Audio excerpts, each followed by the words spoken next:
आज हम परमेश्वर के वचन में से देखेंगे विश्वास का फल। पाकरू का ये सतवा क्या है? फ्रूट है, फल है, विश्वास। ठीक है, फेथफुलनेस। ठीक है, तो आज हम विश्वास और विश्वास योग्य कैसे बनना है, आज हम ये सीखेंगे और ये बहुत ज्यादा जरूरी है। विश्वास क्या है? विश्वास होता क्या है? विश्वास एक स्ट्रॉन्ग बिलीफ है, ट्रस्ट है, विश्वास है, भरोसा है, दृढ़ भरोसा है। हालेलुया।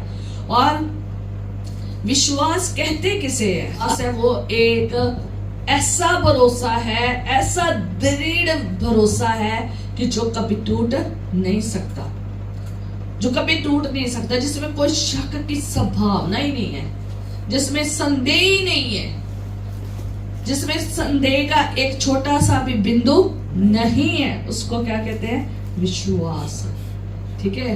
और जैसे कि हम अपने संसारिक तौर पर देखते हैं, संसारिक तौर पर जितने भी हमारे रिश्ते हैं ना, वो किसके ऊपर टिके? विश्वास के ऊपर। अगर रिश्तों में विश्वास नहीं ना, तो वो रिश्ता आगे चल भी नहीं पाएगा। जैसे कि हम देखते हैं हस्बैंड एंड वाइफ के बीच में, हस्बैंड एंड वाइफ के बीच में अगर उन दोनों में विश्वास नहीं ना रह जाए, तो वो रिश्ता क्या हो जाएगा? टूट जाएगा, अलग अलग हो जाएगा, बिखर जाएगा। हस्बैंड में और वाइफ में विश्वास है ना, तो वो रिश्ता क्या हो जाएगा? जुड़ा रहेगा, क्योंकि वो एक दूसरे के ऊपर क्या करते हैं? विश्वास करते हैं। जितने भी हमारी जिंदगी में रिश्ते हैं ना, अगर सांसारिक तौर पर देखें, सब क्या है? विश्वास के ऊपर टिके हुए हैं। सही है ना? इसके ऊपर टिके, विश्वास के ऊपर। जिस रिश्ते से हमारा विश्वास टूट जाएगा, वो रिश्ता आगे नहीं जुड़ पाएगा। अगर माँ बाप अगर आपस में विश्वास नहीं योग्य है, तो वो कभी भी माँ बाप इकट्ठे नहीं रह सकते। अगर माँ बाप का बच्चे के ऊपर विश्वास नहीं है ना, और जिस बच्चे के ऊपर विश्वास नहीं है, वो माँ बाप का रिश्ता भी खोखला होगा, वो नहीं, ऐसा जुड़ नहीं पाएगा। जैसे एक विश्वास के ऊपर दृढ़ रिश्ता जुड़ जाता है ना, वो जुड़ नहीं पाएगा। और याद रखें कि जिस बच्चे के ऊपर माँ बाप को भरोसा नहीं ना होता, विश्वास नहीं होता, तो वो माँ बाप का रिश्ता जो है ना, वो हमेशा दूर होगा। बीच में क्या होगा? गैप होगा, अलग होगा। इकट्ठे साथ चाहे रहते होंगे, पर रिश्ता क्या होगा? अलग होगा। और माँ बाप जल्दी कभी ऐसे बच्चों के ऊपर विश्वास भी नहीं करेंगे। इसलिए आज हम जितने भी रिश्ते देखते हैं, चाहे वो पेरेंट्स के हैं, चाहे वो बच्चों के हैं, चाहे वो हमारे रिश्तेदारों के साथ है, चाहे हमारे जॉब के ऊपर है, चाहे कारोबार के ऊपर है, चाहे संसार में जितने भी लोग रहते हैं, जिनसे हम मिलते हैं, जितने भी रिश्ते हैं, अगर उनमें हमारा किसी के ऊपर विश्वास नहीं है ना, तो आप उनके साथ जुड़कर काम भी नहीं कर सकेंगे, मिलकर उनके साथ इकट्ठे भी रह नहीं सकेंगे, बल्कि क्या होंगे? दूर भागेंगे। नहीं, मुझे इस बंदे पर, इस बंदी पर विश्वास नहीं है।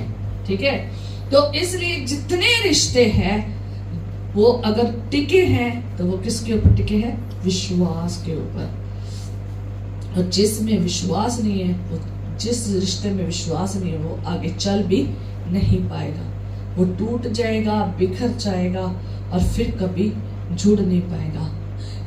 और जैसे हम संसारिक रिश्तों में विश्वास देखते हैं, वैसे हमने रूहानी रिश्तों में भी क्या है? बहुत ही जरूरी क्या है? विश्वास है। रूहानी रिश्तों में भी उतना ही जरूरी विश्वास है, जैसे कि हमारा खुदा के साथ एक रिश्ता कौन सा होना चाहिए? विश्वास योग्य, विश्वास के साथ जुड़ा है। आज हम अगर देखते हैं, दुनिया अगर अपने अपने धर्मों में जुड़ी है, तो क्या करती है?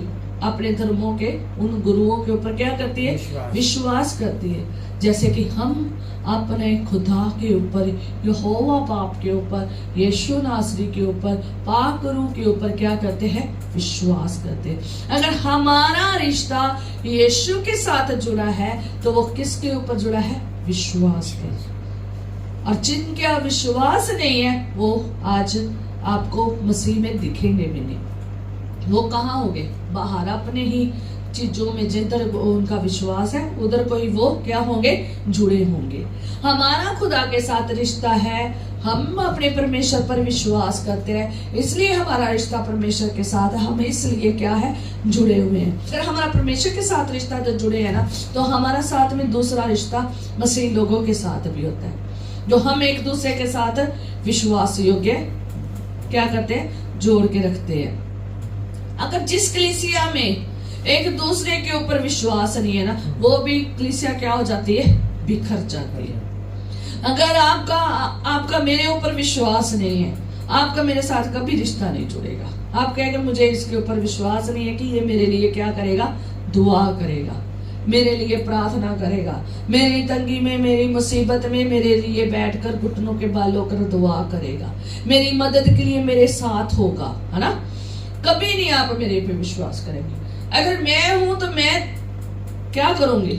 अगर मेरा आपके साथ रिश्ता तभी जुड़ सकता है जब आप विश्वास योग्य हैं। हाँ, पर लेकिन एक खुदा के दासों की एक बात होती है, उन्हें पता है कि ये लोग कभी कभी क्या हो सकते हैं? अविश्वासी हो सकते हैं, पर इनको विश्वास में लाना है। एक खुदा के दास का जो काम है ना, खुदा की दासियां दास जो खुदा में चलते हैं, जो विश्वास योग्य है, उनका एक काम होता है कि जितनी भी कलीसिया में रंग बिरंगे लोग आते हैं, ठीक है, किसी का विश्वास होता है, किसी का विश्वास नहीं होता, किसी का विश्वास कब टूट जाता है, कब बिखर जाता है। उनका काम ही यही है कि उन लोगों को कहाँ लाना? विश्वास में लाना। उनको विश्वास में लाने के लिए उन्हें क्या, किस चीज की जरूरत है? खुदा के वचन की जरूरत है। वो वचन को सुनाकर उन्हें विश्वास में लाते हैं। लेकिन अगर आप विश्वास पे ठहर नहीं पा रहे हैं, सालों साल गुजर रहे हैं, तो फिर वो खुदा का बंदा सिर्फ आपको वचन और दुआ में ही रखेगा, फिर वो आपको जबरदस्ती नहीं आपके साथ करेगा, ठीक है? जो जबरदस्ती आपको पुश कर करके खींच कर नहीं लाएगा। उनका काम है आपको पूछना, हालचाल पूछना, दुआ करनी, प्रार्थना करनी। तो इसलिए हमारा जो रूहानी आध्यात्मिक रिश्ता है ना, वो भी विश्वास के ऊपर टिका है। हमने अपने परमेश्वर पर विश्वास किया है और इसलिए हमारा उसके साथ क्या है? रिश्ता है। उसने हम पर विश्वास किया है, ठीक है? हम भी विश्वास योग्य होना बहुत जरूरी है, क्योंकि हमारा परमेश्वर भी क्या है? विश्वास योग्य परमेश्वर है। 1000 पीढ़ियां तक, 7 पीढ़ियां तक वो क्या है? विश्वास योग्य। अंत तोड़ी तक क्या है? विश्वास योग्य। हमें भी अंत तोड़ी तक क्या रहना है? विश्वास योग्य रहना है। आगे हम परमेश्वर के वचन में से देखेंगे विश्वास असल में है क्या है। बाइबल क्या कहती है विश्वास के बारे में? ये तो हम संसारिक तौर पर देखा है कि विश्वास के ऊपर सारे संसारिक रिश्ते, आध्यात्मिक रिश्ते जुड़े हैं ना, लेकिन असल में बाइबल विश्वास के बारे में क्या कहती है? हम पढ़ेंगे इब्रानिया उसका 11 बाब और उसकी 1 आयत। यहाँ पर आप विश्वास की डेफिनेशन को देख सकते हैं। हालेलुया। हम पढ़ेंगे परमेश्वर के वचन में इब्रानिया 11 बाब और उसकी 1 आयत। अब विश्वास आशा की हुई वस्तुओं का निश्चय और अनदेखी वस्तुओं का प्रमाण है। हालेलुया। क्या है विश्वास? विश्वास वो है जो हमने वस्तुएं देखी नहीं है, पर हम क्या लगाकर बैठे हैं? आशा लगाकर बैठे हैं कि ये मुझे एक दिन जरूर मिलेगी। मेरा खुदावन जरूर एक दिन ये मैंने जो वस्तु मांगी है, चीजें मांगी है, वो मुझे जरूर जरूर मिलेगी। चाहे आपने उसे देखी है या नहीं देखी है। अभी वो हमने देखी नहीं है, अभी हमने क्या करनी है? देखनी है। हालेलुया। वो चीजें जो हमने देखी नहीं है, पर जिसके ऊपर हमने आशा रखी है, और आशा हमने किसके ऊपर रखी है? परमेश्वर के ऊपर, कि परमेश्वर हमें जरूर देगा। ये है दृढ़ भरोसा और ये है दृढ़ विश्वास जो हमने रखा हुआ है। और जो हम अगर वो जो वस्तु हमने देखी नहीं है उसका जो प्रमाण है, उसका जो एविडेंस है, प्रूफ है, वो ही क्या है? विश्वास है। हालेलुया। जैसे कि हमें विश्वास है कि परमेश्वर ने ये वायदा किया है, जैसे कि हम बाइबल में पढ़ते हैं कि परमेश्वर ने वायदा किया है कि वो अपना पाकरू हमें क्या करेगा? सहायक के तौर पर देगा। प्रॉमिस किया ना कि मैं अपना आत्मा क्या करूंगा? भेजूंगा। ठीक है, खुदावंद का वचन कहता है कि मैं पिता से विनती करूंगा कि वो क्या करेगा? सहायक भेजे। कहता मैं अंतिम दिनों में अपना आत्मा सब मनुष्यों पर उठेलूंगा। ये पर लिखा हुआ है। हालेलुया। मैं अपना आत्मा सब मनुष्य पर उठेलूंगा।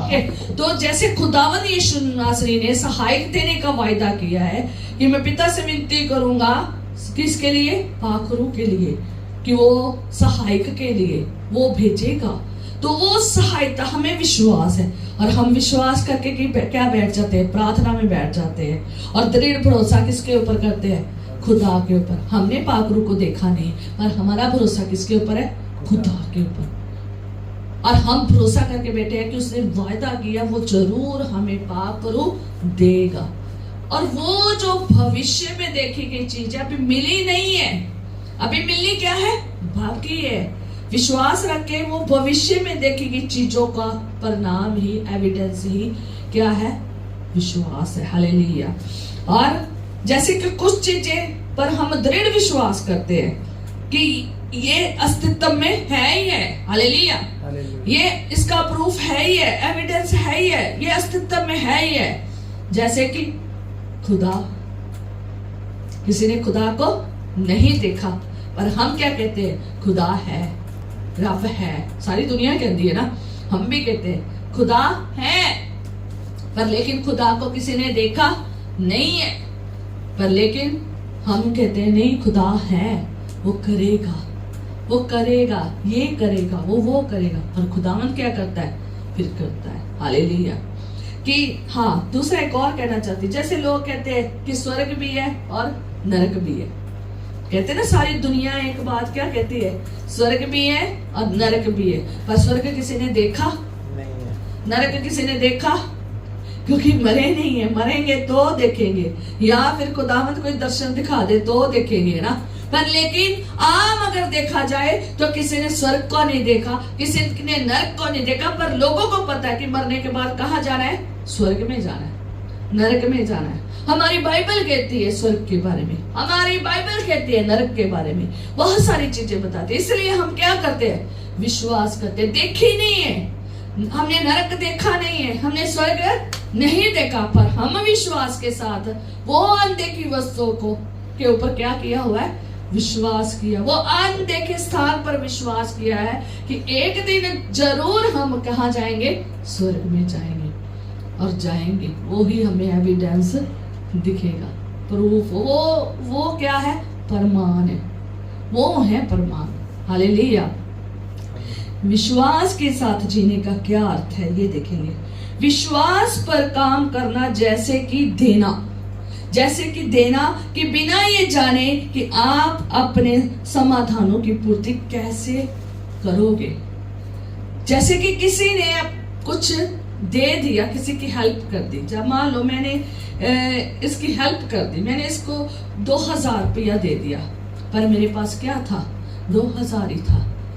पर मेरे पास कोई समाधान नहीं था कि मेरी पूर्ति कहाँ से होगी। पर मैंने क्या कर दिया? दे दिया। और विश्वास किया कि जरूर परमेश्वर मुझे क्या करेगा? देगा। मेरी भी आगे कौन मदद करेगा? परमेश्वर मदद करेगा। जबकि मेरे पास कोई समाधान नहीं है, मुझे कोई रास्ता दिख नहीं रहा, सिवाय किसके? परमेश्वर के। और किसके ऊपर विश्वास करके बैठे हैं? परमेश्वर के। पर हमने क्या कर दिया? मैंने बिना जाने क्या कर दिए? हेल्प कर दिए। किसके ऊपर? कि खुदावंद जरूर करेगा। तो वो जो करेगा, जो होने वाला है, जो आशीष मिलने वाली है, जो अनदेखी है, वो क्या है? प्रमाण है, वो है प्रूफ, वो है एविडेंस। हालेलुया, वो है हालेलुया। ठीक है, इसलिए विश्वास ये है, परमेश्वर चाहता है हम विश्वासी बने, परमेश्वर चाहता है हम विश्वास योग्य बने। विश्वास योग्य होना बहुत जरूरी है, फेथफुलनेस होना बहुत जरूरी है। फेथफुलनेस मीन्स वफादार होना बहुत जरूरी है, वफादारी के साथ परमेश्वर के साथ चलना बहुत जरूरी है। अटल होना बहुत जरूरी है। फेथफुल मीन्स अटल, जो कभी टल नहीं सकता, स्थिर रहेगा, चाहे जितने मर्जी क्या आ जाए, तूफान आ जाए, मुसीबतें आ जाए, परेशानियां आ जाए, विश्वास टूटेगा नहीं, अटल रहेगा, कोई बात नहीं, फिर भी चलेंगे। ठीक है, और दृढ़ खड़े रहना। अटल मीन्स, अटल का भी दूसरा रूप यही है, दृढ़, दृढ़ खड़े रहना, विश्वास में दृढ़ खड़े रहना, और निरंतर लगातार लगातार रहना। ये नहीं है कोई परिस्थिति आई बुरी, क्या हो गया, निरंतर टूट गया, दृढ़ता टूट गई। ठीक है, जो फेथफुलनेस है, जो एक विश्वास योग्य पर्सन है, वो हमेशा वफादार रहेगा, हमेशा अटल रहेगा, और हमेशा दृढ़ रहेगा, लगातार रहेगा, एक दो या तीन जगह पर नहीं, अंत तोड़ी तक अपने जीवन में निरंतर लगातार परमेश्वर के साथ रहेगा। जैसे मर्जी इसके रास्ते में तूफान आए, जैसे मर्जी अंधेरी रातें आ जाए, जैसे मर्जी विपत्तियां आ जाए, दुख आ जाए, कलेश आ जाए, कष्ट आ जाए, रोना आ जाए, पीड़ा आ जाए, कैसी मर्जी परिस्थितियां आ जाए, बुरे से बुरे हालात हो जाए, वो निरंतर परमेश्वर के सामने विश्वास योग्य रहेगा। हालेलुया, ईमानदारी से अपनी जिंदगी व्यतीत करेगा। ये नहीं है कि अभी से पैसे की जरूरत है तो वो क्या है, चोरी करके, तो खुदा के हुक्म को तोड़ के, तो क्या करेगा, ईमानदारी का क्या कर लेगा, तोड़ देगा। जब हम परमेश्वर के साथ चलते हैं तो हम ईमानदारी से चलते हैं, चाहे हमारे पास एक भी रुपया ना हो, पर लेकिन हम चोरी करके नहीं खाएंगे, हम परमेश्वर के ऊपर विश्वास करेंगे और ईमानदारी से चलेंगे, भूखे रह लेंगे पर विश्वास करेंगे, खुदावन जरूर मुहैया करेगा। अकाल में जाके लोगों को देखो, जिन लोगों ने जब अकाल पड़ते थे उन लोगों को देखो कि वो कैसे खुदा में, कई लोग ईमानदारी के साथ खुदा के साथ जुड़े रहे। उस कंगाली में भी खुदा ने उन्हें क्या दिए, आशीष दी है। हालेलुया। अगर विश्वास योग्य रहेंगे तो वो भी आपके साथ विश्वास योग्य रहेगा। अगर आप उसका विश्वास तोड़ते रहेंगे, अगर आप ईमानदार नहीं रहेंगे तो वो भी फिर आपके साथ ज्यादा समय तक रिश्ता नहीं जोड़ पाएगा। अगर आप चाहते हैं आपका रिश्ता उसके साथ जुड़ा रहे, वो वफादार परमेश्वर है, वो ईमानदार परमेश्वर है, वो विश्वास योग्य परमेश्वर है।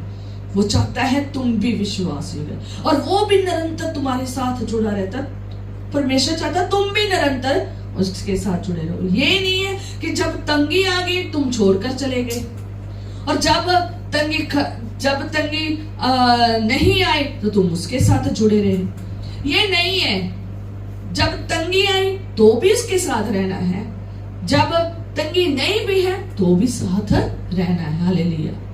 कई लोग अपनी जिंदगी में थोड़ा सा भी दुख देख नहीं सकते, कई लोग कई साल दुख में रहते हैं, लेकिन वो फिर भी खुदा के चरणों में वफादारी के साथ, ईमानदारी के साथ जिंदगी निरंतर गुजारते रहते हैं। इतना उनका विश्वास है, कभी टूटा नहीं है। आज लोगों की जिंदगियों में संदेह आ जाता है, थोड़ा सा दुआ लेट हो जाए क्या हो जाता है, टूटना शुरू हो जाते हैं, बिखरना शुरू हो जाते हैं, तार हो जाते हैं, है ना, बिखर बुखर कर इधर उधर हो जाते हैं। कई लोग तो जैसे ही खुदावंद ने थोड़ा सा टाइम लगा दिया, क्योंकि खुदावंद भी देखता है कि तुम्हारा विश्वास कितना है। ठीक है, तो जैसे ही थोड़ा टाइम खुदावंद लगाता है तो दुआ जल्दी नहीं सुनता तो क्या होता है दुआ का उत्तर जल्दी नहीं आता तो क्या आता है, खुदा के ऊपर कुड़कुड़ाना शुरू कर देते हैं, उसको छोड़कर कहाँ चले जाते हैं, दूसरा रास्ता ढूंढते हैं, उधर को जाते हैं, यहाँ पर मेरा हो सकता है, तो खुदावन बिल्कुल भी पसंद नहीं करता। खुदा के वचन में लिखा हुआ है कि श्रापित है वो लोग जो मनुष्यों पर भरोसा रखते हैं, जो मिस्र को जाते हैं, उनके घोड़ों रथों पर भरोसा रखते हैं। वो देखो कितना ताकतवर परमेश्वर है, उसके ऊपर हमने भरोसा रखना है। आज बहुत सारे लोगों का भरोसा उसी घड़ी टूट जाता है जब उनकी दुआ का उत्तर नहीं आता, जब थोड़ी सी पीड़ा आती है, दर्द पीड़ा मुसीबतें आती है, तकलीफ आती है, उसी घड़ी उनका विश्वास क्या हो जाता है, टूट जाता है।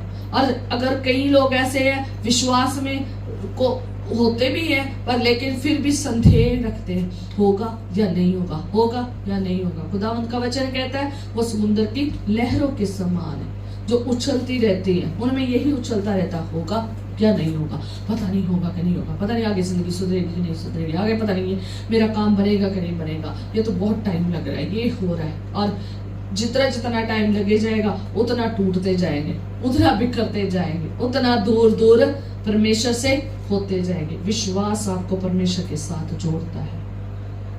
परिस्थितियां आपको दूर कर सकती है पर परमेश्वर के ऊपर विश्वास अगर है ना तो कोई परिस्थिति आपको परमेश्वर से दूर नहीं कर सकती, क्योंकि बहुत सारे लोगों ने विश्वास के ऊपर बड़े काम किए हैं, विश्वास के साथ जुड़कर परमेश्वर के साथ रहे हैं। हालेलुया। इसलिए हमने परमेश्वर के साथ दृढ़ और निरंतर लगातार परमेश्वर के साथ जुड़े रहना है और विश्वास योग्य जीवन जीना है। बिखरना नहीं है, टूटना नहीं है, ये हमेशा लगातार उसके साथ बने रहना है। पाक रूह हमें यही चलना सिखाता है। हालेलुया। ये विश्वास क्या होता है, यही दिखाता है कि जो तुमने चीज नहीं ना देखी वो तुम्हें जरूर मिलेगी। पाक रूह हमें सिखाता है, पाक रूह हमें सिखाता है कि हमारा परमेश्वर कितना विश्वास योग्य है, हमारा यीशु कितना विश्वास योग्य है, वो हमें सिखाता है। उसने अगर आपको जो वायदे कर दिए हैं, जो आपके साथ प्रॉमिस कर दिए, वो जरूर पूरा करेगा। इन वचनों के ऊपर विश्वास दिलाना सिखाता है। हालेलुया।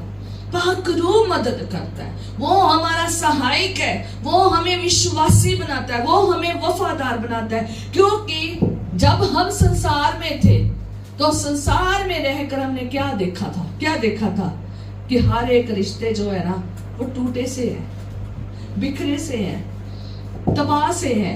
किसी का रिश्ता टूट रहा है, कोई किसी का रिश्ता टूट रहा है। क्यों? क्योंकि संसार का स्वभाव, शरीर का स्वभाव ही यही है कि ईमानदार नहीं है एक दूसरे के प्रति, विश्वास नहीं है। कई कहते हैं हमें अपने बाप पर विश्वास नहीं है कि वो हमारी मदद करेगा, है ना। कई लोग ऐसे होते हैं, मुझे तुम्हारे ऊपर विश्वास नहीं है। कई लोग अपनी माँ को क्या कहते हैं, मुझे तेरे ऊपर विश्वास भी नहीं है कि तू मेरे लिए करेगी। उसने आपके लिए पता नहीं कितना कुछ रखा हो, सोचा हो कि जब तू बड़ा होगा मैं तेरे लिए ये करूंगी, मैं तेरे लिए वो करूंगा। बाप ने ये सोचा होगा। और लेकिन बच्चे कब, हमने संसारिक रिश्तों में ये देखा है कि वो एक दूसरे के ऊपर विश्वास नहीं करते। बच्चे, माँ बाप भी कभी कहते हैं मुझे तेरे ऊपर विश्वास नहीं है कि तू ये कर पाएगा। क्योंकि हमारा जो संसारिक रिश्ता है ना वो थोड़े से क्या है, ऐसे है हमारा संसारिक स्वभाव। हम दो चीजों से, तीन चीजों से, ठीक है। एक हम संसारिक भी है, एक हम आत्मिक भी है। हमें आत्मा भी है, हमें शरीर भी है। जब हम शारीरिक तौर पर देखते हैं तो संसारिक तौर पर देखते हैं तो रिश्ते उलझे हुए हैं, रिश्तों के ऊपर विश्वास नहीं है क्योंकि काम सही नहीं है। और जब काम सही नहीं होंगे तो विश्वास भी नहीं होगा। पर परमेश्वर जो हमारा है वो हमें संसार से निकाल कर कहां लाया है, अपने पास लेकर आया, हमें रूहानी जिंदगी में सिखाने के लिए आया, ताकि तुम्हारा विश्वास मेरे प्रति भी हो, मेरे लोगों के प्रति भी हो।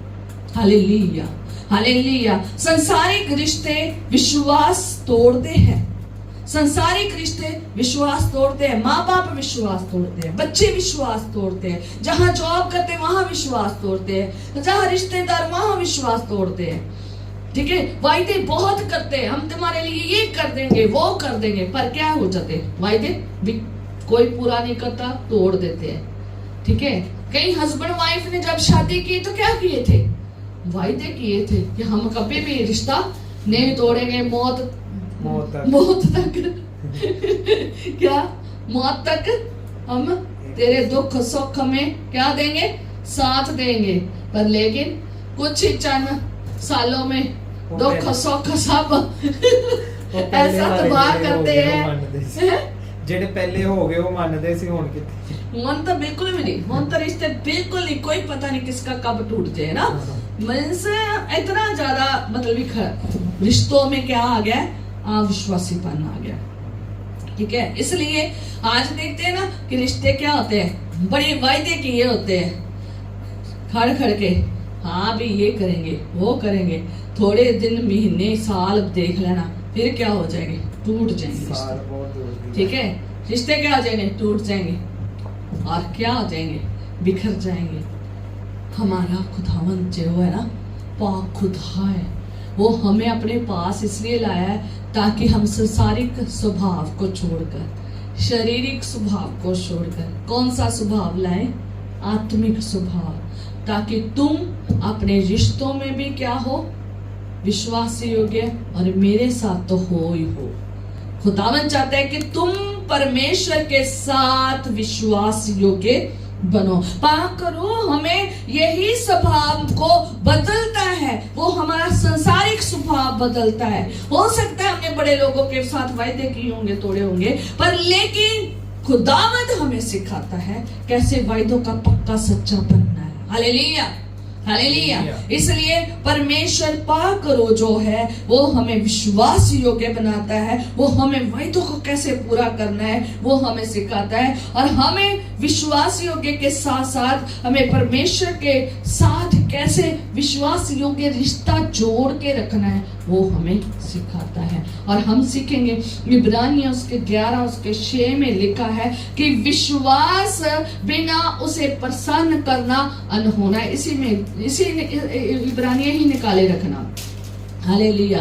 तो जो खुदावन पाक रूह है वो हमें सिखाता है विश्वास बिना उसे प्रसन्न करना अनहोना है। कोई भी अगर पर्सन खुदा के पास आता है और उसके ऊपर विश्वास नहीं करता और उसके साथ आप उसे परमेश्वर को प्रसन्न भी नहीं कर सकते, खुश नहीं कर सकते। जैसे हम घर में रिश्ते हैं, अगर एक दूसरे के ऊपर विश्वास करते हैं तो क्या होते हैं, खुश होते हैं। जैसे कोई विश्वास तोड़ता है, हमें उम्मीद ना हो तो उस पर्सन ने हमारा विश्वास तोड़ दे, हम कितने दुखी होते हैं। याद रखना है ये, तो जो लोग परमेश्वर के ऊपर भरोसा नहीं रखते वो रिश्ता कभी भी जोड़ नहीं सकता, वो रिश्ता क्या हो जाएगा, तबाह हो जाएगा।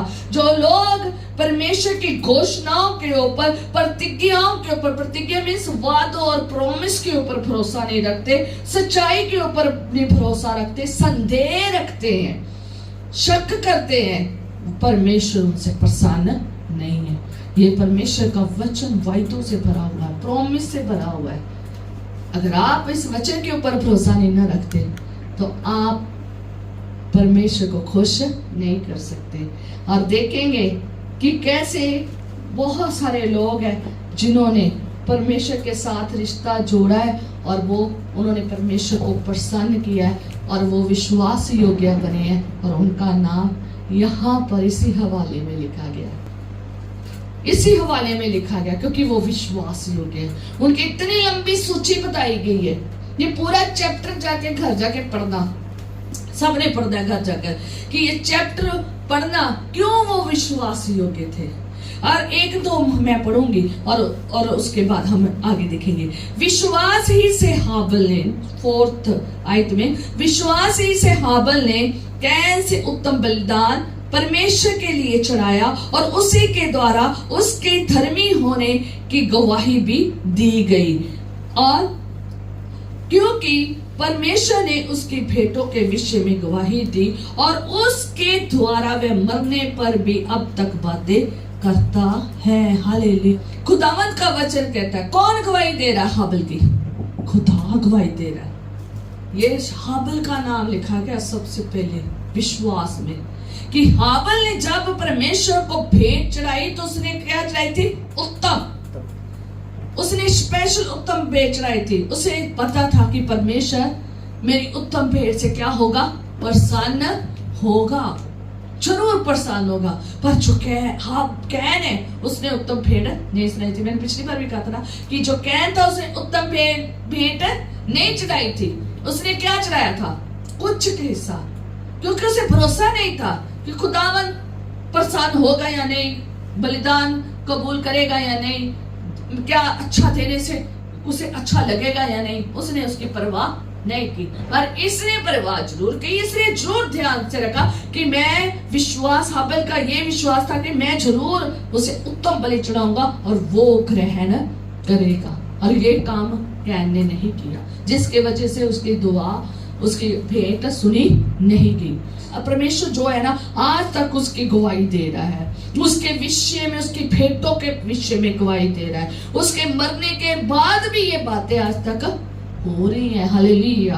और दूसरा नंबर के तो विश्वास ही से हनोक उठा लिया गया, जिंदा उठा लिया गया, कि मृत्यु को ना देखे और उसका पता नहीं मिला, क्योंकि परमेश्वर ने उसे उठा लिया था। और उसे, उसके उठाए जाने से पहले उसकी ये गवाही दी गई कि उसने परमेश्वर को प्रसन्न किया है। हालेलुया। कितना ज्यादा उसने परमेश्वर को प्रसन्न किया कि वो निरंतर साथ साथ चलता था। जब पढ़ोगे ना आप, हालेलुया, कि क्या था कि जो हनोक था वो परमेश्वर के साथ साथ चलता था और उसने मृत्यु को नहीं देखा, वो जिंदा उठा लिया गया। कितना विश्वास योग्य था, एक दिन का थोड़ी विश्वास था, उसका निरंतर विश्वास था, क्योंकि वो निरंतर परमेश्वर के साथ साथ चलता था, इसलिए वो उठा लिया गया है। और परमेश्वर की उसने परमेश्वर को प्रसन्न किया है। हालेलुया। उसने परमेश्वर को क्या किया है, प्रसन्न किया है, विश्वास योग्य जीवन जिया है, इसलिए खुदावन ने जिंदा उठाया। आज बहुत सारे जिंदा उठाए जाने हैं, बहुत सारे उठाए गए हैं और बहुत सारे उठाए जाने हैं। और जो साथ साथ चले हैं ना विश्वास योग्य बन के, जो बड़े नरम और दीन बन के और वचन के अनुसार साथ साथ चले हैं, खुदा के वचनों के कहने के अनुसार चले हैं, ऐसा मजबूत विश्वास योग्य ईमानदारी का रिश्ता निभाया है, वो ही इस दुनिया में उठा लिए जाएंगे जब हमारा यीशु आएगा। हालेलुया। तब उठाए जाएंगे। याद रखना, वो नहीं उठाया जाएगा जो कहते हैं अपनी मर्जी देखी जाएगी, जब आना होगा यीशु ने, देखी जाएगी। जिंदगी जियो मर्जी से, अपनी मर्जी से उठो, सोओ, खाओ, पियो, दुआएं करो, फिर मर्जी से ही, खुदा की मर्जी भी वहीं पे देखना खुदा भी मर्जी से उठा के जाएगा, भाई तेरी मर्जी, तेरी मर्जी से खाना पीना, ऐश प्रस्ती करनी, मोबाइल देखने, आराम से नींदरें पूरी करनी, घूमना फिरना, ये कर लिया, वो कर लिया, ये कर लिया, मर्जी से दुआ करता था। अब मेरी मर्जी है, मैं तुझे उठाऊं या ना उठाऊं, क्योंकि तू मेरे योग्य नहीं है। हालेलुया। इसलिए आज याद रखना कि ये विश्वास की पूरी बातें लिखी पड़ी है, सारी विश्वास के ऊपर चैप्टर है, ये सारा जाकर पढ़ लेना, आपको पता चलेगा कि वो कैसे कैसे चले हैं। ये पूरा पढ़ लेना जाकर। इब्राहिम का आगे आएगा। इब्राहिम ने सिर्फ वचन को सुना था, परमेश्वर के वचन को ही सुना था और वो चल दिया। उसे पता भी नहीं था कि आगे रास्ता कैसा होगा। उसने वो देश को नहीं देखा था, जो देश देने का वायदा किया था खुदा ने, जो आशीषें देने का वायदा किया था, जो बेटे देने का वायदा किया था, वो बेटा उसने पहले नहीं देखा था। पर लेकिन क्या था, विश्वास था कि मैं बेटा जरूर अपना देखूंगा।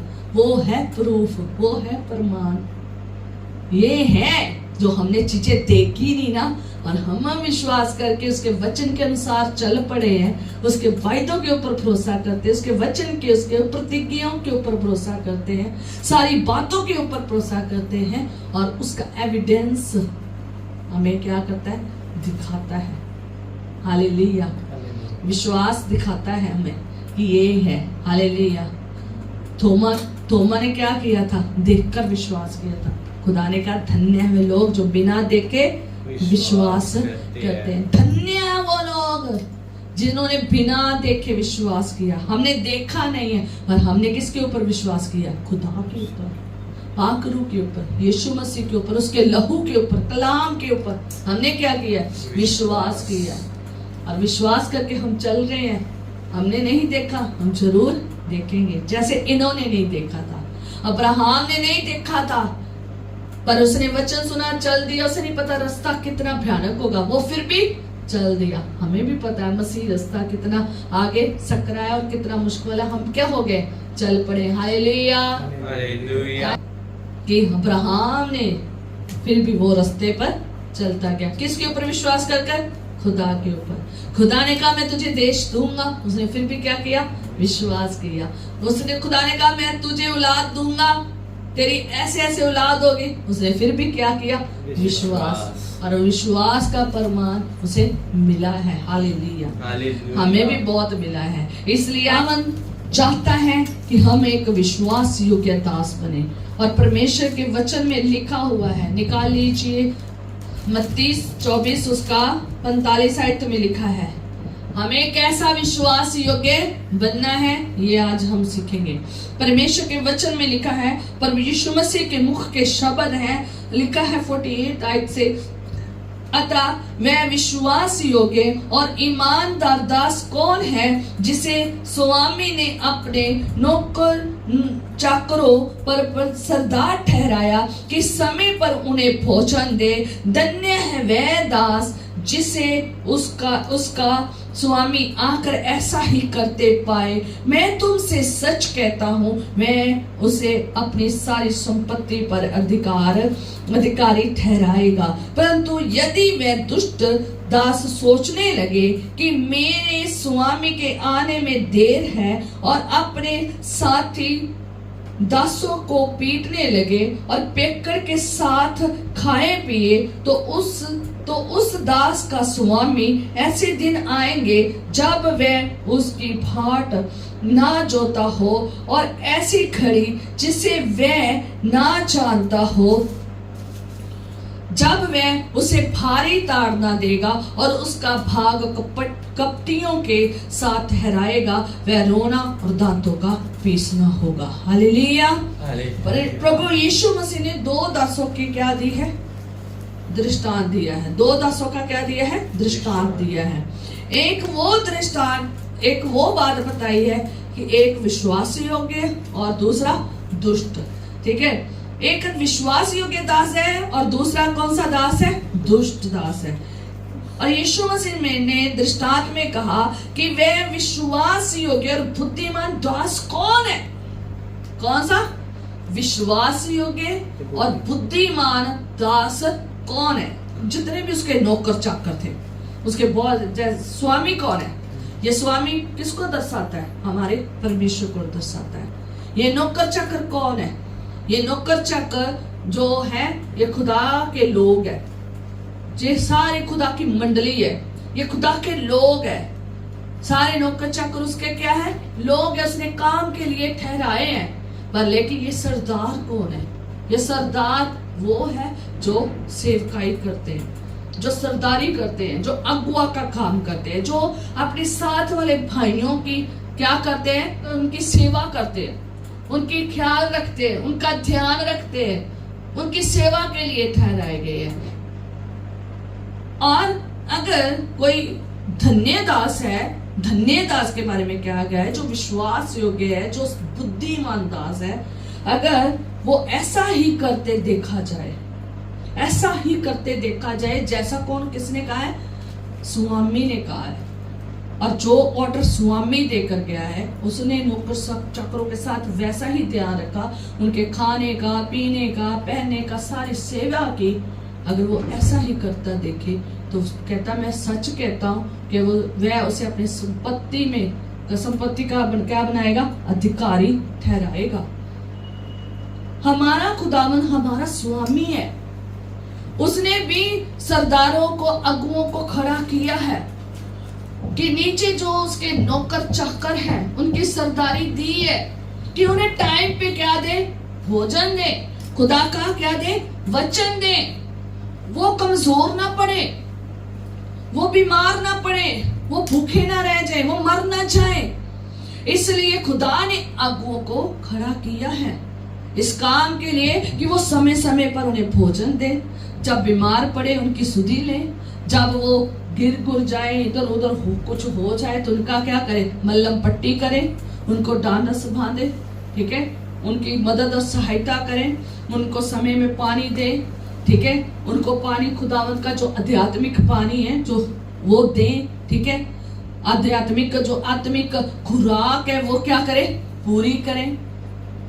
ये है एक धन्य दास का काम कि जो अपने नीचे जितनी भी मंडली, जितने भी लोग दिए हैं उनकी ऐसे केयर करे, उनकी पूरी की पूरी जिम्मेदारी क्या करे, संभाले। अगर कोई इस प्रकार दास करता है जो खुदा ने अगुवे को ठहराया है, वो समय पर दुआएं, प्रार्थनाएं, वचनों में अपने लोगों को बिठा रहा है, उन्हें मजबूत बना रहा है, उन्हें कमजोर नहीं रहने दिया, उन्हें बीमार नहीं रहने दिया, उन्हें तंगी में नहीं रहने दिया, उन्हें दुखी में नहीं रहने दिया, बल्कि हर काम में उनकी क्या की है, सुधि ली है, उनकी सहायता की है, उन्हें दृढ़ किया है, उन्हें बड़ा किया है, अच्छा सब कुछ खिलाया है, पिलाया है। अगर उसने सारी आत्मिक रीति से उनकी ग्रोथ की है ना, तो वो सचमुच क्या है, धन्य है। बुद्धिमानी से जिसने हर स्टेप पर हर एक नौकर की क्या की है, मदद की, हर बच्चे की खुदा के दसों दासियों की क्या की है, मदद की है। वो सरदार जो दास है खुदा का, वो खुदावंद उसे धन्य कहेगा, उसे विश्वासियों के वफादार दास कहेगा और उसे अपनी संपत्ति का हिस्सा देगा, अधिकारी ठहराएगा। आने वाले समय में जिन लोगों ने, जिन दास दासियों ने इसी प्रकार सेवा की है, इसी प्रकार सेवा की है, और नौकर चाकरों ने भी इसी प्रकार आध्यात्मिक खाना खाया है, रहे हैं, पुष्ट पुष्ट रहे हैं, सुस्ती नहीं की, चुस्ती में रहे हैं, जागते रहे, प्रार्थना करते रहे, इसी प्रकार वो चलते रहे हैं और उस भोजन को पचाया है, खाया है, खुदा के वचन को ग्रहण किया है, खाया पिया, उसके मुताबिक चले हैं, वो भी अधिकारी ठहरेंगे। हालेलुया। सरदारों ने तो ठहरना ही ठहरना है, अगुआ ने तो ठहरना ही ठहरना, वो भी क्या रहेंगे, अधिकारी ठहरेंगे, क्योंकि उन सबको करते हुए सही जो ऑर्डर मिला था वो सही काम करें। जो खुदावंद का बंदा इसी प्रकार सेवा करता नजर आएगा, इसी प्रकार उसके लोगों को संभालते हुए नजर आएगा, इसी प्रकार वो अपनी सारे कामों को करता नजर आएगा, खुदावंद उसे स्वर्ग में क्या देगा, आशीष देगा, वो स्वर्ग में वो संपत्ति का हिस्सा देगा, वो संपत्ति उसे देगा। हमने जाना है तो खुदावंद हमें उस स्वर्ग में क्या देगा, जगह देगा, सब कुछ देगा जो स्वर्ग में है, जो मर्जी खा सकते, जो मर्जी पी सकते, जहां जितना मर्जी जा सकते हैं, ऐसे ही होगा। हालेलुया। पर लेकिन अगर यीशु मसीह ने कहा, अगर दुष्ट दास है, अगर क्या है, दुष्ट दास है, सोचने लगे, ये बहुत बड़ी जरूरी बात है। आज बहुत सारे मसीही लोग ऐसा ही सोच रहे हैं, कहता अगर दुष्ट दास सोचे कि मेरे स्वामी को आने में अभी क्या लगनी है, देर। आज बहुत सारे मसीह सोच रहे हैं मेरे स्वामी को क्या हो जानी है, देर, मेरे यीशु को आने में क्या हो जानी है, देर, और जो काम सौंपा है वो काम नहीं कर रहे हैं, चाहे वो सरदार हो चाहे नौकर हो, अगर वो काम नहीं करें, सोच रहे हैं वो यीशु मसीह ने आने में भी टाइम लगाना है ना। कुछ लोगों की थिंकिंग बन गई है, जब कहीं ना दुआ कर लो, प्रार्थना कर लो, यीशु आने वाला है, तैयारी कर लो, चेंज हो, जो समा लगना है, चेंज होने में भी समा लगना है, कोई पता नहीं, तुम भी खुदा के पास जल्दी चले जाओ, अगर वो नहीं जल्दी आया, खुदावंद यीशु नासरी नहीं जल्दी आए, कोई पता नहीं कल आए या ना आए, तुम तैयारी में रहो। तो कहते हमें पता है, हमें अभी यीशु मसीह ने नहीं आना, अभी इतने साल पड़े हैं, 2000 कब आएगा, 27 में आएगा, कोई कहता 30 में। भाई इन्हों को तो यीशु मसीह देख के क्या लिख के कि मैं इतने, सिर्फ कौन जानता है, पिता जानता है, सिर्फ पिता जानता है। कि कब वो बेटे को कहेगा जा दुल्हन को ले आ, तो वो आ जाएगा। याद रखे, आज बहुत सारे लोगों की थिंकिंग बड़ी है, सोच रखा है कि अभी यीशु मसीह की ये भविष्यवाणी पूरी नहीं हुई, अभी ये नहीं हुआ, अब मंदिर बनेगा, फिर ये होगा, फिर फलाना होगा, फिर ये होगा। बहुत सारी थिंकिंग बनी है कि यीशु मसीह को अभी आने में वक्त है, तो आराम से जिंदगी जिएंगे इस दास की तरह। तो याद रखें, अगर आप ऐसा सोचते हैं तो ये दास भी देख ले, ये भी ऐसे सोचता था। उसने क्या सोचा था कि अभी क्या होगा, मेरे स्वामी को आने में देर होगी, तो उसने क्या किया, अपने साथ वाले दासों को पीटना शुरू कर दिया। आज भी पटाई खा रहे हैं बहुत सारे सरदार अगुए, दास दासियों से क्या कर रहे हैं, पटाई खा रहे हैं। बहुत सारी मसीह कली से पटाई हो रही, उनकी पूटा जा रहा, उन्हें कूटा जा रहा है, लूटा जा रहा है क्या जा रहा है, लूटा जा रहा है, तबाह किया जा रहा है। और इस दास ने क्या किया कि अपने साथ वाले दासियों को क्या करने लगा, पीटने लगा और पिक्कड़ लोगों के साथ खाने लगा, उनके साथ रहने लगा, अपनी मस्ती में मतलबी चला गया, अपनी जिंदगी जी रहा, मजे से जिंदगी जी रहा है कि अभी तो मेरे स्वामी को आने में देर लगनी है। आराम से सोते हैं, आराम से खाते हैं, दोस्तों के साथ जाते हैं, फन करते हैं, पार्टी करते हैं, खाते हैं, पीते हैं। और दास जो बैठे हैं कहते रोटी दे दे, है ना बेचारे भूखे हैं, वो रोटी मांग रहे, पानी मांग रहे, उनको आगे क्या पड़ रहे, जूते, उनको आगे क्या पड़ रही, मार पड़ रही है। तो क्या हुआ, खुदावंद का वचन क्या कहता है कि ऐसे दास को वो ऐसा करते देखे तो क्या करेगा, वो कहता ऐसे दिन आएगा, तो उस दिन दास का स्वामी ऐसे दिन आएगा जब उसने सोचा भी नहीं होगा, चोर की मानिंद आएगा। आज मैं पढ़ूंगी नहीं, पर मैंने निकालना था, ये वचन देने का टाइम हो गया, दुआ करने में भी बड़ा टाइम लग गया, तो इसलिए टाइम निकल गया। कहता मैं चोर की मानिंद आऊंगा, जैसे चोर बिना बताए आता है ना, चोर कभी किसी को बताकर नहीं आता कि मैं तेरे घर में चोरी करने आ रहा हूं, ऐसे ही खुदावंद आएगा, चोर की मानिंद आएगा और आकर खड़ा हो जाएगा।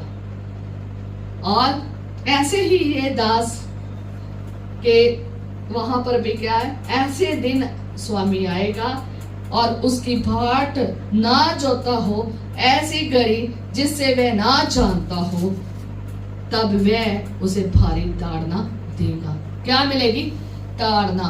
उसकी भी वैसी पटाई होनी है, उसके भी वैसे ही जूते पड़ने हैं, जैसे उसने उनके साथ किया है ना, उसके साथ भी वैसे ही होएगा, उससे भी भारी ताड़ना मिलेगी।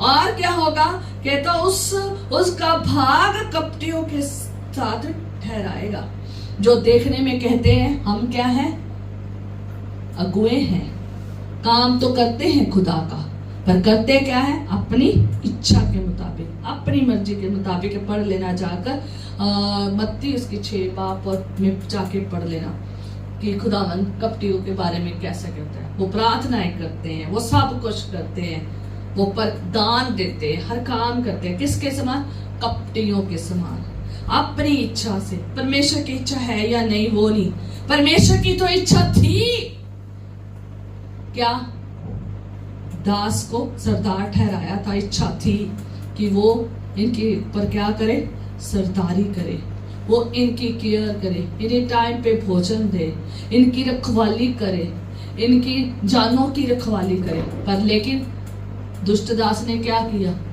जान की रखवाली नहीं की, भोजन नहीं दिया, उन्हें भूखा मारा है, उन्हें मारा है, उन्हें पीटा है। अगर खिलाया भी होगा पीट पीट के। आज भी बहुत सारे दुष्ट दास खड़े हो गए हैं, आज भी बहुत सारे दुष्ट दास है जो पीट रहे हैं, जो सेवकाइयों में खड़े हो गए। वो खुदावंद उनसे क्या लेगा, हिसाब लेगा।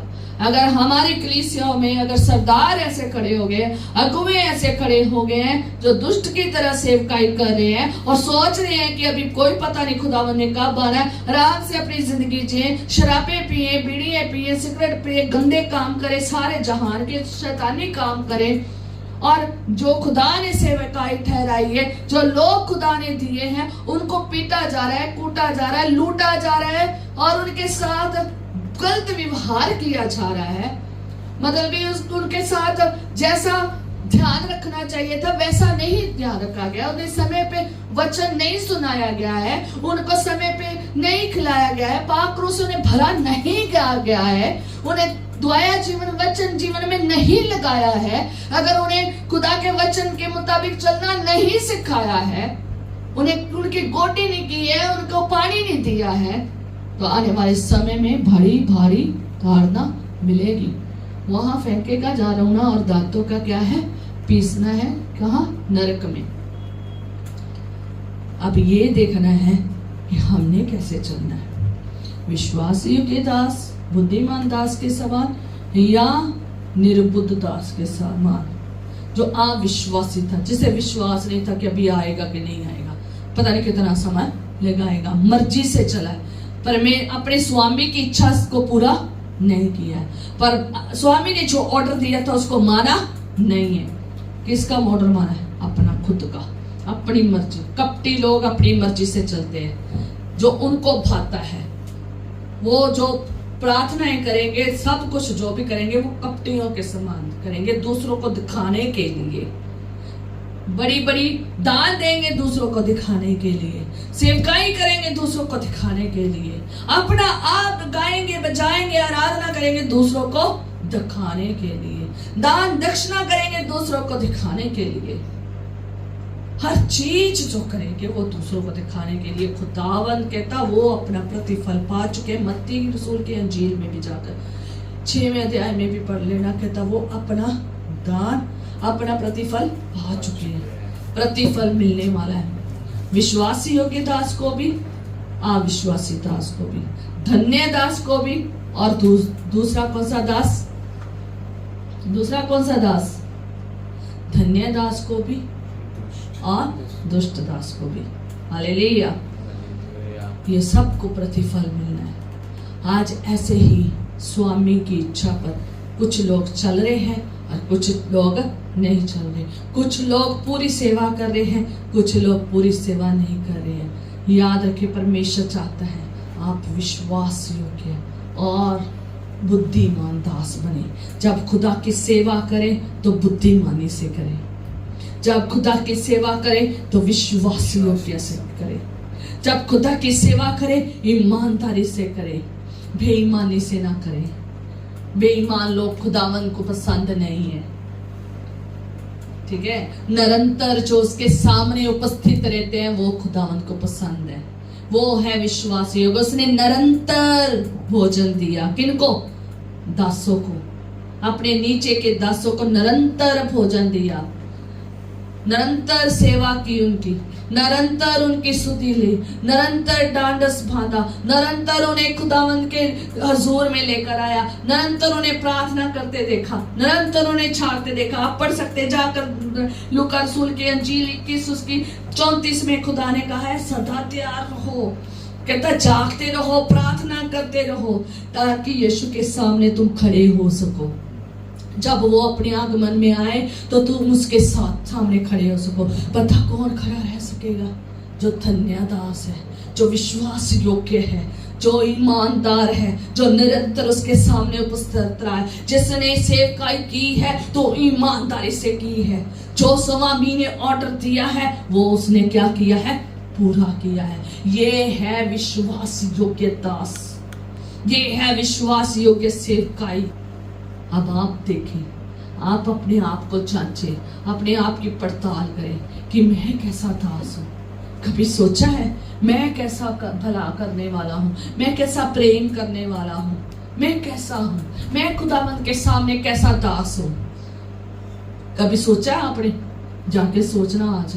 अगर कभी नहीं सोचा तो अपने बेड पे जब जाओ तब भी सोचना, याद रखना इस बात को। जब अपने कामों पे जाओ, जब रास्ते में हो, तब भी सोचना कि मैं एक विश्वास योग्य बुद्धिमान दास हूं या एक दुष्ट हूं। अगर दुष्टता है तो खुदावंत को कहे, खुदावंत मुझे विश्वास योग्य बना। आज से ही वो काम करने शुरू कर दो जो स्वामी ने क्या दिया है, ऑर्डर दिया है, जो स्वामी हुक्म देकर गया है कि अपने नीचे के दास दासियां जो भूखे प्यासे हैं, जो तंगी मुसीबत परेशानी में है, जिनको जरूरत है, उनके पास क्या करो, जाकर वचन को दो, जाको, प्रार्थना करो और उसके सामने, ताकि तुम लोग खड़े हो सको। हमें उसके सामने खड़े होने के लिए बड़ी मेहनत की जरूरत है, बड़े विश्वास की जरूरत है। विश्वास योग्य बनना बहुत जरूरी है। कहता है जो अंत तोड़ी तक विश्वास योग्य रहेगा वो जीवन का मुकुट पाएगा, वो महिमामय मुकुट पाएगा। वो खुदावंत के दास दासियां बनना। हम सब खुदावंत के दास दासियां, मैं भी हूँ और आप भी हैं। मेरी भी सेवा है, आपकी भी सेवा है। आप अपनी सेवा कहीं रोक कर तो नहीं बैठे? क्या तुम्हारे साथ वाले भूखे प्यासे ऐसे तो नहीं बैठे और आप अपनी जिंदगी जी रहे हैं? आप भी वही काम कर रहे हैं जैसा इस दुष्ट दास ने किया है। पेकड़पन में अपनी जिंदगी गुजार रहे हैं, संसारिक जिंदगी जी रहे हैं, अपने दोस्तों यारों के, अपने कामों काजों में। और जो भूखे प्यासे और मर रहे हैं, खत्म हो रही जिंदगी, उनका ध्यान नहीं दे रहे। आत्मिक तौर पर किसी को मरने ना दें। आत्मिक तौर पर खड़ा करने के लिए आपको आत्मिक खजाना देना उन्हें बहुत जरूरी है। आत्मिक खुराक देना बहुत जरूरी है। आत्मिक तौर पर जहां नहीं पहुंच सकते उनके लिए दुआ करनी बहुत जरूरी है, जागना बहुत जरूरी है, अपने लिए भी दूसरों के लिए भी। तभी बंधन उनके टूटेंगे, तभी वो खुदा में आएंगे। कभी तो कोई उनके पास जाएगा ना, कभी तो कोई खुदावंद हमारी दुआओं को सुन के उन लोगों के पास भेजेगा ना कोई दास, कोई ना कोई अगुआ तो भेजेगा ना, जो उनको आध्यात्मिक भोजन दे सके, आध्यात्मिक तौर पर, आत्मिक तौर पर चलाने के लिए दे सके, उन्हें दुआया जीवन वचन के जीवन में ला सके, उन्हें गवाहियां देने वाला बना सके, उन्हें खुदावंद का सुसमाचार सुनाने वाला बना सके, ताकि और भी जगह पर बहुत लोग बैठे हैं, और भी जगह तक ये सारा काम फैलता जाए। अगर दुष्ट के समान बैठे हैं, आराम से अपने ही कामों में बिजी हो गए, ऑर्डर को फॉलो नहीं करें, याद रखें दोनों का न्याय खुदावंद ने लिख दिया है। हमने न्याय के मुताबिक हमें जीवन मिलता है। अगर हमने अच्छा जीवन जिया, विश्वासी होकर ईमानदार जिया, तो जरूर हम स्वर्ग में जाएंगे। मैं आपको यही कहना चाहती हूँ, खुदावंद पाक रूह हमें ये फल जरूर देता है, विश्वास योग्य बनाता है, विश्वास योग्य बनाता है। वो सहायता करता है, वो आपका सहायक है। आप उसके पास जाएं, चरणों में गिरे, जाकर कहे, बच्चा है, बुजुर्ग है, कोई भी है, कोई भी पर्सन है, चरणों में जाएं, खुदा के पाक रूह से कहें, खुदावन मैं विश्वास योग्य धन्य मनुष्य बनना चाहता हूँ, मुझे बना कि मैं कैसे करूं खुदावन, मैं तेरा कैसे सेवा करूं खुदावन, मुझे भी ऐसा बनाए जैसे ये दास है। मैं भी तेरे स्वर्ग राज्य में दाखिल होना चाहता हूँ। अगर दाखिल होना चाहते ना तो आपको ये सेवा करनी पड़ेगी, जैसे एक धन्य दास ने की है, जैसे एक विश्वास योग्य दास ने की है, जैसे एक ईमानदार दास ने की है, जैसे एक बुद्धिमान दास ने की। उसने अपनी सेवकाई बुद्धिमानी से की है। खुदावंद पाक करूं हमें बुद्धिमानी से सेवकाई करने सिखाता है, ईमानदारी से सेवकाई करना सिखाता है, वफादारी हमें सिखाता है, विश्वास योग्य बनाता है। और जब हमारा कभी कभी ढावाढोल होने लगे तो वो हमें खड़ा करता है, सामर्थ बख्शता है, वो हमें संभालता है। याद रखे खुदावंद चाहता है कि आप विश्वास योग्य दास बने। खुदावंद को वो ही पसंद है जिसके ऊपर ये फल नहीं लगा है, वो खुदावंद को कभी प्रसन्न नहीं कर सकता, खुदावंद के साथ कभी रिश्ता जोड़ नहीं सकता। अगर रिश्ता मजबूत बनाना चाहते हैं, हनोक की तरह चले, उत्तम बलिदान हाबिल की तरह चढ़ाएं, अब्राहम की तरह वचनों को सुने और पीछा करें, वैसा ही चले जैसा खुदावंद कहता है। वो सारी आशीषें आपको देगा, जो वायदे उसने किए हैं वो पूरा करेगा। वो हर एक आशीष आपको देगा जो उसने कहा है, जो उसके वचन में लिखा है वो पूरा करेगा। वो वायदों का पक्का सच्चा परमेश्वर है, वो विश्वास योग्य परमेश्वर है। वो अंतोड़ी तक आपके साथ है, वो इस जहान में भी आपके साथ है। और आप जब मर भी जाएंगे और दूसरे जहान जहां हम जाने वाले हैं वहां भी वो आपके साथ है। खुदा से कहें, खुदावंद मुझे विश्वास योग्य बना, मुझे ईमानदार बना, मुझे वफादार बना। कहीं जगह पर मैं तेरे साथ ईमानदार नहीं रहता हूं, मैं कभी बिखर जाता हूं, मेरा विश्वास कमजोर पड़ जाता है, टूट जाता है। कभी मुझे कई चीजें दिखाई देती हैं जिनकी तरफ मैं भागना शुरू कर देता हूं, जबकि मुझे तेरे रास्ते में विश्वास योग्य चलना है। खुदा से कहे, मैं तेरे रास्ते में विश्वास योग्य चलना चाहता हूं, मेरा ट्रैक ना हटे खुदावन। खुदा से कहते जाए, खुदावन मैं तुझ में विश्वास योग्य चलना चाहता हूं, मैं ईमानदारी से बुद्धिमानी से चलना चाहता हूं। खुदावन मैं अपने ट्रैक से बाहर न जाऊं। ये विपत्तियां, ये दुख, ये तकलीफ, ये कष्ट, ये रोग, ये दुख कलेश मुझे ट्रैक से ना हटाए। मैं उनमें भी विश्वास योग्य कैसे बनना मुझे सिखा। मुझे हर परिस्थिति में कैसे विश्वास योग्य बनना है मुझे सिखा। पाकरों से कहे मेरी मदद कर, वचन के मुताबिक मुझे विश्वास योग्य और धन्य बना। मैं एक धन्य पुरुष, एक धन्य औरत बनूं, मैं एक धन्य दास बनूं। खुदा से कहे, खुदावन पाकरू मेरी मदद कर। उसे कहे मेरी मदद कर, मुझे धन्य बना, मैं एक धन्य दास बनना चाहता हूँ।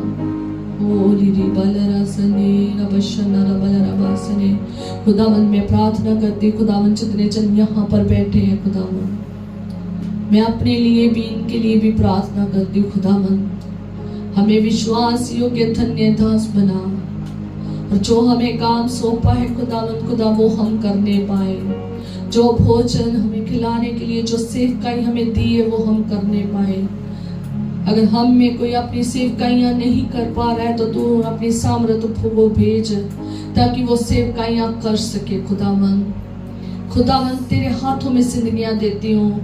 अगर कहीं पर भी विश्वास डावाडोल हो रहा है, संदेह और शक आ रहे हैं, मैं यीशु के नाम से मांगती हूँ वो विश्वास जो तेरा वचन इब्रानिया में सिखाता है, वो विश्वास का आत्मा इनके जीवन में, सबके जीवन में काम करे यीशु के नाम से। और ये विश्वास योग्य धन्य दास बन जाए यीशु के नाम से, और बुद्धिमानी से तुझ में चले खुदावन खुदा। कोई भी दुनिया की ताकत, कोई भी दुनिया की शक्ति खुदावन खुदा इन्हें संदेह में ना लाए, शक में ना लाए खुदावन। कोई भी परिस्थितियां इन्हें शक में ना लाए। हर परिस्थिति में प्रभु राजा विश्वास योग्य बने रहे। मैं यीशु के जलाली नाम से मांगती हूँ।